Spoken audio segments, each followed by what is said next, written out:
Middle ഈസ്റ്റിൽ നിന്നും ഒട്ടും ശുഭകരമല്ലാത്ത ലോകത്തെ ഒന്നടങ്കം ഞെട്ടിക്കുന്ന ഒരു വാർത്തയാണ് ഇപ്പോൾ പുറത്തുവരുന്നത്. കുറച്ചു ദിവസങ്ങളായിട്ട് ലോകം ശ്വാസം അടക്കിപ്പിടിച്ച് കാത്തിരുന്ന ആ സമാധാനം വെറും 3 ആഴ്ച പോലും തികയും മുൻപ് തകർന്ന് തരിപ്പണമായിരിക്കുകയാണ്. അതെ, US പ്രസിഡന്റ് ഡൊണാൾഡ് ട്രംപ് തുർക്കിയിലെ നേറ്റോ ഉച്ചകോടിയിൽ വെച്ച് ആ നിർണായക പ്രഖ്യാപനം നടത്തിക്കഴിഞ്ഞു.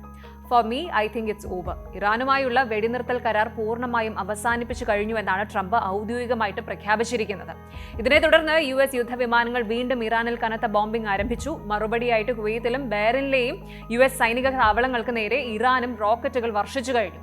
എന്തുകൊണ്ടാണ് വളരെ പ്രതീക്ഷയോടെ കൊണ്ടുവന്ന ഈ ഒരു വെടിനിർത്തൽ കരാർ ഇത്ര പെട്ടെന്ന് തകർന്നത്? ഇത് നമ്മുടെ ഇന്ത്യയുടെ സാമ്പത്തിക രംഗത്തെയും നിത്യജീവിതത്തെയും എങ്ങനെയാണ് ബാധിക്കുന്നത്?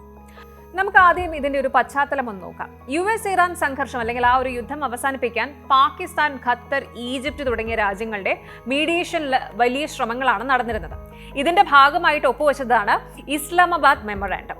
60 ദിവസത്തെ ഡിപ്ലോമാറ്റിക് ചർച്ചകൾക്ക് വഴി തുറക്കാൻ വേണ്ടി ജൂൺ മാസത്തിൽ ഒരു താൽക്കാലിക വെടിനിർത്തൽ ഇരുവിഭാഗവും അംഗീകരിച്ചിരുന്നു.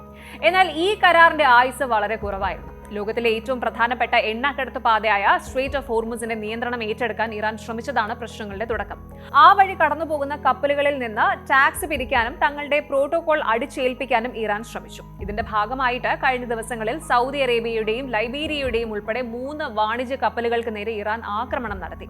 ഇതോടെയാണ് അമേരിക്ക കളി മാറ്റിയത്. ട്രംപ് വെടിനിർത്തൽ കരാർ റദ്ദാക്കുകയും US സെൻട്രൽ കമാൻഡ് ഇറാനിലെ കോസ്റ്റൽ റഡാറുകളും അതുപോലെ എയർ ഡിഫൻസ് സംവിധാനങ്ങളും ലക്ഷ്യമിട്ട് വമ്പൻ ഒഫൻസീവ് സ്ട്രൈക്കുകൾ വീണ്ടും ആരംഭിക്കുകയും ചെയ്തു. ട്രംപിന്റെ ഈ പ്രഖ്യാപനം വന്ന് മിനിറ്റുകൾക്കകം ആഗോള സാമ്പത്തിക വിപണിയിൽ വലിയ ഇടിവാണ് രേഖപ്പെടുത്തിയത്.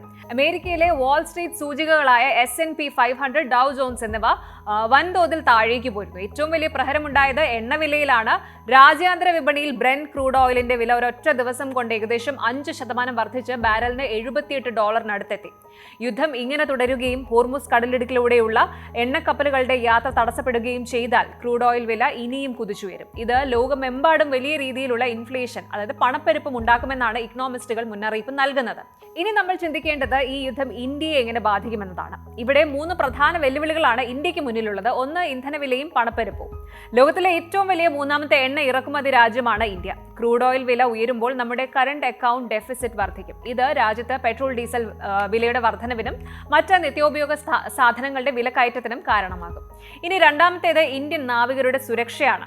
ലോകത്തെ മെർച്ചന്റ് ഷിപ്പുകളിലെ ജീവനക്കാരിൽ 15% ഇന്ത്യക്കാരാണ്. കഴിഞ്ഞ മാസം ഇതേ ഹോർമുസ് കടലിടുക്കിൽ US നടത്തിയ വ്യോമാക്രമണത്തിൽ 3 ഇന്ത്യൻ നാവികർ കൊല്ലപ്പെട്ടിരുന്നു.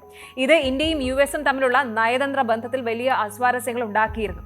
വെടിനിർത്തൽ തകർന്നതോടെ ഗൾഫ് മേഖലയിലുള്ള ആയിരക്കണക്കിന് ഇന്ത്യൻ ജീവനക്കാരുടെ സുരക്ഷ വീണ്ടും ഭീഷണിയിലായിരിക്കുകയാണ്. ഇനി മൂന്നാമത്തേത് നയതന്ത്ര പ്രതിസന്ധിയാണ്. ഇറാനിൽ നിന്ന് കുറഞ്ഞ നിരക്കിൽ എണ്ണ വാങ്ങാൻ ഇന്ത്യക്ക് താല്പര്യമുണ്ട്. എന്നാൽ അമേരിക്കയുടെ ഉപരോധങ്ങളും പുതിയ യുദ്ധ സാഹചര്യവും കാരണം ഇന്ത്യക്ക് അതിന് സാധിക്കുന്നില്ല. അമേരിക്കയുമായിട്ടുള്ള സ്ട്രാറ്റജിക് പങ്കാളിത്തവും നമ്മുടെ ഊർജ്ജ സുരക്ഷയും തമ്മിലൊരു വലിയ ബാലൻസിംഗ് ഗെയിമാണ് ഇപ്പോൾ ന്യൂഡൽഹിയിൽ നടക്കുന്നത്.